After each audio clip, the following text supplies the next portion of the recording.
that was a dramatic entrance. So, hello, and yes, welcome back to another video, guys. Now, if you can't guess, with the intro and all this stuff, we're going over a Tom Petty album. Yeah, I wanted to do another review today, because I'm really into filming them at the minute with the new album ranking board. And I thought, Tom Petty. Haven't done a Tom Petty album in a year now. I started doing Tom Petty album reviews in the build-up to the new box set. I done Hypnotic Eye, Mojo, and I said I was going to keep working my way backwards. Hence, today we're going over Highway Companion. However, it's very sad because this is the first review for Tom Petty I'm doing since he's passed away. And he's unfortunately been gone now for 6 to 8 months, I believe. And when I'd done my last Tom Petty review, Mojo, there is no way in hell I thought Tom would have left us between my album reviews. There's no way I thought Tom would go anytime soon. So it really saddens me that he's not here with us anymore. That's why I've been putting my Tom Petty reviews off so long, because I didn't really feel like doing them. Because I didn't really want to criticise the man. You know, because there's always a few songs on albums which I'm never as keen on. And I really didn't want to go criticising one of my heroes who had just passed away. However, now he's been gone a while, and, you know, it's finally soaked in that he's not with us anymore, which is a great shame. And I feel like, okay, it's time. I think I can continue reviewing his albums. So here we are. We are going to be doing Highway Companion today. We are still going backwards in chronological order. So the next one up, of course, will be The Last DJ. I've already done the Mudcrutch albums as well. I've done them ones out of place. But of course, before we get started, the lighting, yeah, it's not great. Again, it's a weekday. You know me, whenever I film a video on a weekday, the lighting's never great, so I do apologise about that. But anyway, let's get started with this review. What we're going to do is we're going to go over a bit of information on the album. We're going to go over each track individually and mark each track individually out of 10. I'll show you my copy of the vinyl record. We're going to mark the artwork for this album out of 10.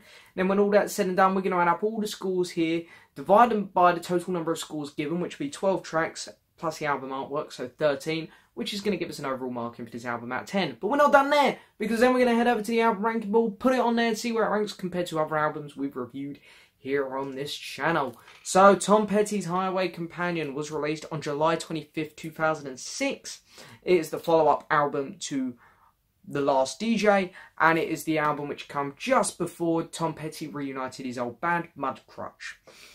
It was his third solo album after Full Moon Fever and Wildflowers, these two albums here, both of which are great.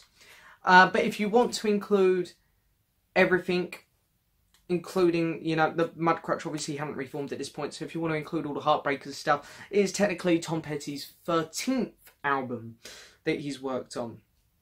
It hit number 4 in the US, so a pretty good spot. Here in the UK, we obviously, at this point in time, didn't know what good music was, so it was at number 56, unfortunately, which is a real stinking number. So you guys won on that one in America. There's not too much information about this album out there. There's only 2 interesting points about it. One is that originally it was meant to be Tom Petty's last album. He was going to retire after this in the original plans.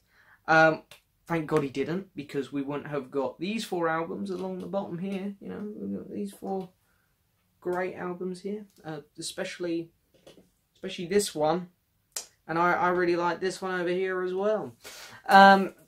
So yeah, thank God that didn't turn out to be true. Not sure what that was all about. I'd never heard about that before. Only when I was gathering research on this album for this review, I found that out, and it was a bit like, oh wow. And another interesting fact is he brought Jeff Lynne back for this one. Jeff Lynne produced Tom Petty's first solo album, Full Moon Fever. Didn't produce his second one, Wildflowers, but he did also produce Tom Petty and Heartbreakers Into the Great Wide Open, which we can just see up here. We can see part of a building. So yeah, it's great to have Jeff back. Plus, this is at a period when Jeff wasn't doing much. This is when Jeff was being lazy Jeff. Of course, it was still quite a while before his comeback. It was in that very dead period for Jeff. So it's nice to have Jeff's name on something from that mid-2000s. So anyway, as I say, there are 12 tracks on here. So we're gonna breeze through these, because generally there's not loads to say on some of these tracks. So you guys will notice a pattern by the time we get to the halfway point on this album. And I'll see if you guys can spot it before I tell you. So anyway, the album opens up with a song called Saving Grace, which opens the album really well, I think. It's got a great guitar riff to it, which kind of flows throughout nearly the whole song. It flows throughout all the verses, and Tom sings over the top of it, and it sounds great. It's a great guitar riff. It doesn't get annoying. It's really well done. Then the song builds to the chorus really well, and more instruments then kick in throughout the song, and it just becomes a really fun, lively song. It's got great vocals, it's got a wicked guitar on it, solo, it's fantastic. I'm going to give this song an 8. It's generally just a really fun time, it's a great opener, it's like, yes, here's a Tom Petty album. And considering the last 2 Tom albums were a bit mellow almost, I'd say. It's you know, this feels more like 80s, early 90s Tom stuff, which is really good. That's the stuff which I personally love. And the next track up is Square One, which is a nice little acoustic song. Feels a bit too soon for an acoustic song. We come off one of the most fun, lively numbers on the track, and we instantly slow down for Square One. However, it doesn't matter, really. I mean, I wish Square One had been a bit later on the album, but it doesn't matter because I absolutely love this song. It is a fantastic song. I know some people are probably going to say it's a bit slow and it's a bit dry with all the just acoustic and Tom just going la la la la la. I don't care. I absolutely adore this song. I do put it on my playlist occasionally, and it's really fun to listen to, I think. Yeah, it's just got beautiful vocals. The lyrics are really good. It's about redemption, sort of the lyrics. It's about Square One, my slate is clear. Took a while for me to get back here. That kind of stuff. It's a redemption type song. The acoustic work on it, very simple, but very good, very good. And it's a great listen, honestly. I'm going to give it a 9 out of 10, because I generally adore this acoustic number. Fantastic. Then we get the classic Tom song, Flirting with Time. This would have been where it was. I think it did do very well in the US charts. I think it did pretty well. Back in the 70s, possibly would have been a #1. That's generally how I feel about this song. It's a classic song from the album, I'd say. Very fun, very upbeat. Has a very catchy chorus, which is why this one ends up on my playlist a lot as well. It's got typical Tom vocals, but typical Tom vocals are also great. Cool guitar solo in it as well. Really good song. I'm going to give it a 9. Really, really solid song. Then we get a track called Down South, which is a much slower song, and yeah, it's not quite as good as the first 3. So the album starts to drop a little bit here, but it's still good. It's got a nice feel to it. It's just a nice, easy listening song with some nice lyrics. I'm going to give this one a 7. Not too much to say on this one. Then we get a song called Jack, which is another somewhat acoustic number, but this one's a bit different to Square One, where Square One is a very traditional acoustic number, and it's just beautiful. This one likes to build to the chorus instantly, very quick. It's like you go through these acoustic verses, and then all of a sudden, for about 10 seconds before the chorus hits, you get this bang, bang, ba-dum, bang, and like all the guitars and drums kick in, and the song goes crazy for about 10 seconds, and then it slows straight back down for the chorus, and you get this kind of cheesy chorus. It's not a great chorus. It's good. It's catchy and memorable. It's catchy, which makes it memorable. However, it is quite cheesy at the same time. Not the best lyrics to this song. They don't make sense in some spots, really, but who cares? You know, it's still fun. But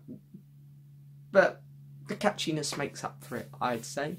I'm going to give this song a 7 as well. I think this song had great potential to be better, but it wasn't. And then we get a track called Turn This Car Around, which is where the album really dips even more. Song starts with a very simple beat. And this chord from a guitar which is being played over and over, and it's a very simple chord. It's just bang. And you literally get that throughout the whole song, throughout all the choruses. It's just do do bang, do do bang, do do bang, do do bang, and that goes on and on and on throughout every verse. And by the end of this song, you're generally sick of it because it gets very annoying. Yeah, the song goes on for quite a while as well, which is also adds to why I'm pleased when this song finishes normally. It's got a pretty dead chorus. It's very, very dry, very stale, which is, it's not what you want when you have verses like this to build you up. It's not. You get to the chorus and you are waiting for something to kind of liven you up, something to just a bit of relief, really, I think is the best way I can describe it. You're looking for a bit of relief and you don't get it. There is a really good part in this song though, where it all kind of kicks up a bit and he starts singing this line going back. He says it about 3 times, ends up shouting it at one point, and it's really cool because they put like an echo effect on it. It works well. But overall, it's a very, very average song. I'm going to give it a 5 out of 10.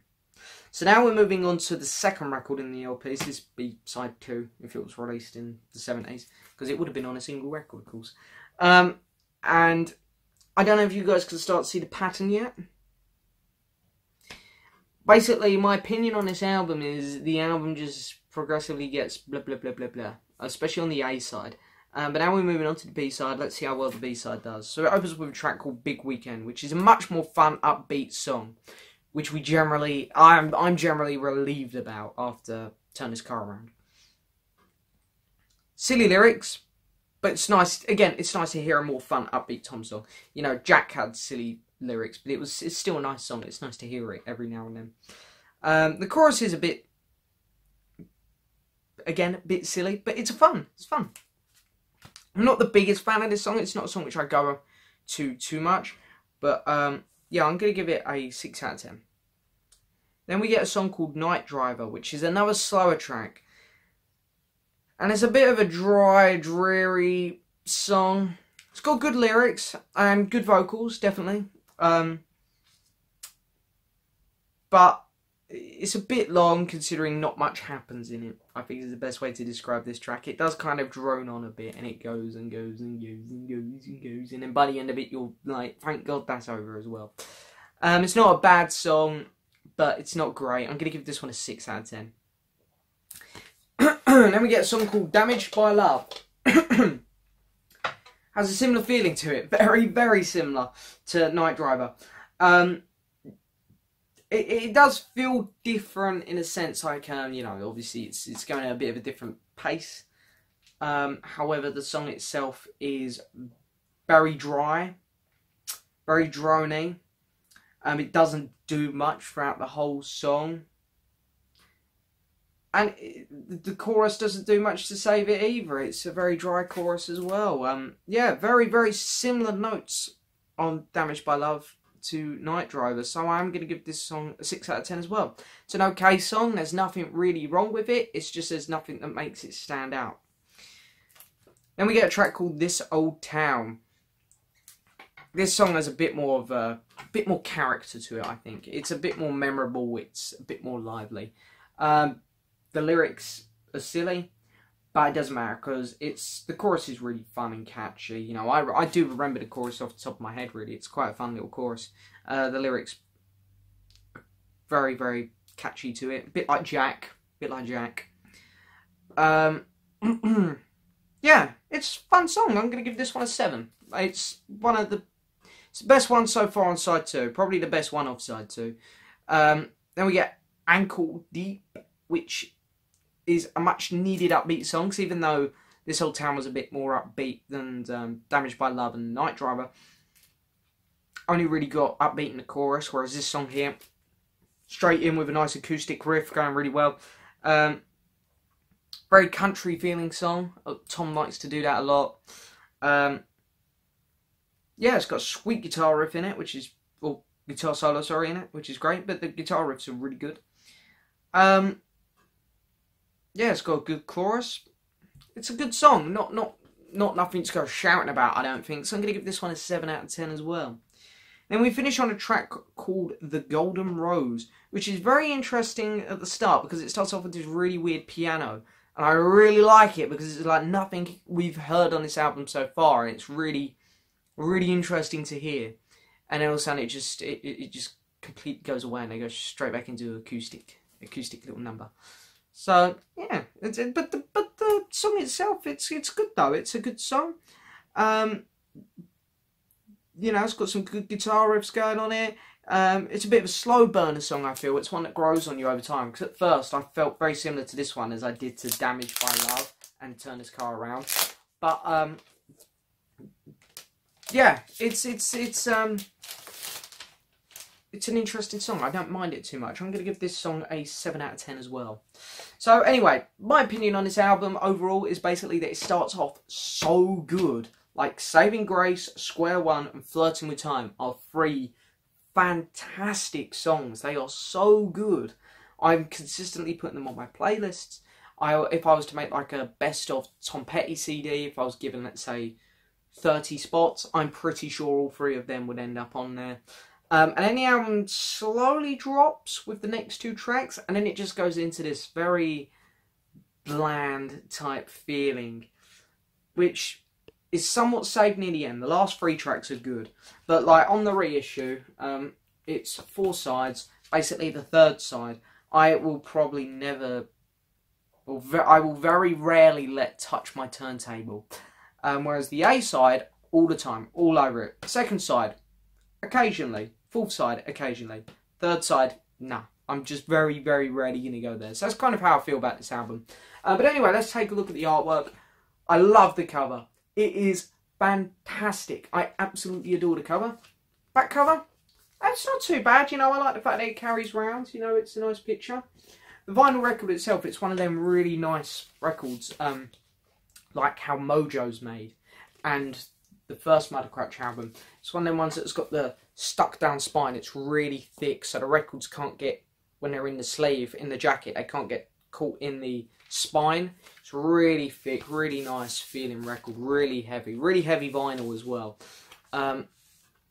There's the gatefold, which I really like as well. Nice picture of Tom. Really cool. You can see now what I mean by the gatefold. It's stuck down, pressed down. Really nice. So we do get one insert in here, which is pretty cool. Get a little picture of Tom there. Got another one there. And we get all the lyrics in case you want to sing along. And then the records come in nice sleeves. As I say, this is the reissue. I don't have enough money to get originals on Tom Petty. However, it was nice just to get all of these in one box. And the second record was just on a blue label instead. It was also the only record put out on this record label. I forget what the name of this record label was. It says Warner Brothers on the back, but I'm pretty sure it wasn't that originally. This is just because of the reissue, I believe. It says Warner Brothers. But yeah, I'm going to give the album artwork a 8 out of 10. It's really nice. It's a really good looking record. It's a really nice one to hold as well. It's nice and heavy. Lovely feel to it. So anyway, now what we're going to do is add up all the scores. So 12 tracks and 1 for the album artwork. So we're going to divide it by 13. And this album out of 10 is going to get a 7.1. So it's a 7.1 for Tom Petty's Highway Companion. Now what we're going to do is we're going to head over to the album ranking board, put it on there, see where it ranks compared to other albums I reviewed here on this channel. And hopefully this time, unlike my last album review for David Bowie's Station Station, hopefully the audio won't be too far out. So fingers crossed. So hopefully the audio isn't too far off this time, so I'm going to try not to move the screen about too much here, but you can see Highway Companion there on a 7.1. It's tied with a Lindsey Buckingham album, and it's beat a few albums out, but a few albums have beat it out. So now, silently, so my audio isn't too far off, I'm going to have a quick scroll so you guys can see what's beaten it and what it has beaten.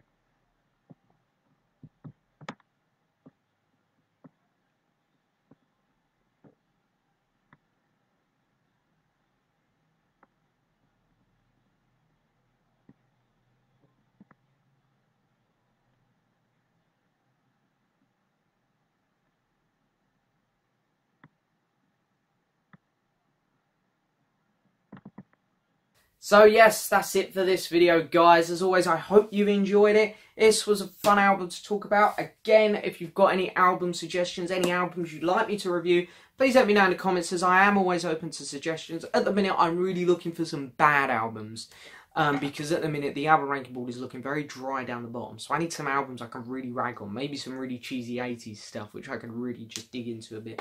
So if you guys got any good suggestions, let them know in the comments below. And as always, I'll check them out and possibly do them. But that is it for this video, guys. One more thing. I've just thought one more thing to say. I'm going to say it really quick. For those of you who do tune in to my live podcasts on Saturday with Robert over on his channel, if you want to find his channel, if you go to my recommended channels, you'll see his channel there, Robert Plum. We do a live stream on Saturday from UK time 7:30. The day has changed from Saturday to Sunday because we're normally busy. We're normally going out Saturday nights. So we have changed it from a Saturday to a Sunday. So for those of you guys who have been watching them and coming and chatting to us while we're live, make sure you go do it on a Sunday now because we've, as I say, changed the time. But anyway, that is it for this video, guys. I'm not going to ramble anymore. I'm going to end it there. So thank you so much for watching. Please hit the subscribe button, like the video, leave a message, and I'll see you guys next time for another video. To find that saving grace.